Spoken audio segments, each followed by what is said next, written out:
లక్ష్మి మదన్ల పెళ్లికి ముహూర్తం పెట్టడానికి పంతులు గారి ఇంటికి వస్తూ ఉంటారు. ఇక యమున దగ్గర ఉండి అన్ని ఏర్పాట్లు కూడా చూసుకుంటూ ఉంటుంది. కనక మహాలక్ష్మి హ్యాండ్ బ్యాగ్ తీసుకొని ఆఫీస్కి వెళ్తూ ఉంటే సహస్ర అడ్డుపడుతూ ఎక్కడికి వెళ్తున్నావని చెప్పి అంటూ ఉంటే, ఆఫీస్కి వెళ్ళాలమ్మా, ఈరోజు ఆఫీస్లో చాలా ఇంపార్టెంట్ వర్క్ ఉంది అని చెప్పి లక్ష్మి అంటూ ఉంటుంది. నువ్వు ఎక్కడికి వెళ్ళాల్సిన అవసరం లేదు, కాసేపట్లో పంతులు గారు ఇంటికి వస్తున్నారు, నీకు మదన్కి ఒక మంచి ముహూర్తం పెడతారు అని చెప్పి అంటూ ఉంటుంది.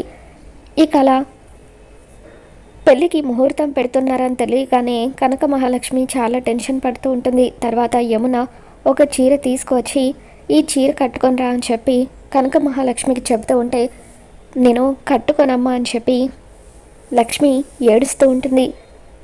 ఎందుకు అని యమున అడుగుతూ ఉంటే అప్పుడు లక్ష్మి, ఈ పెళ్ళి జరగడం నాకు ఇష్టం లేదమ్మా, నాకు ఆల్రెడీ పెళ్ళైంది, భర్త ఉన్నాడు, ఆ విషయం మీకు కూడా తెలుసు కదా అని చెప్పి లక్ష్మి అంటూ ఉంటుంది. అందుకేనా ఇందాక నుండి చీర కట్టుకుని రమ్మంటుంటే మామూలుగా వచ్చేసావని చెప్పి యమున అంటూ ఉంటుంది. నీకు పెళ్ళైతే భర్త ఉండాలి కదా, మరి నీ భర్త ఎక్కడ అని చెప్పి యమున లక్ష్మిని నిలదీస్తూ ఉంటే లక్ష్మి ఏడుస్తూ ఉంటుంది. ఇక అప్పుడే విహారీ అక్కడికి వస్తాడు. మరి విహారీ కనక మహాలక్ష్మి నా భార్య అన్న విషయం యమునకి చెప్పేస్తాడా, ఏం జరగబోతుందో మళ్ళీ మన ఛానల్లో తెలుసుకుందాం. ఈ వీడియో మీకు నచ్చినట్లయితే ఒక లైక్ చేయండి.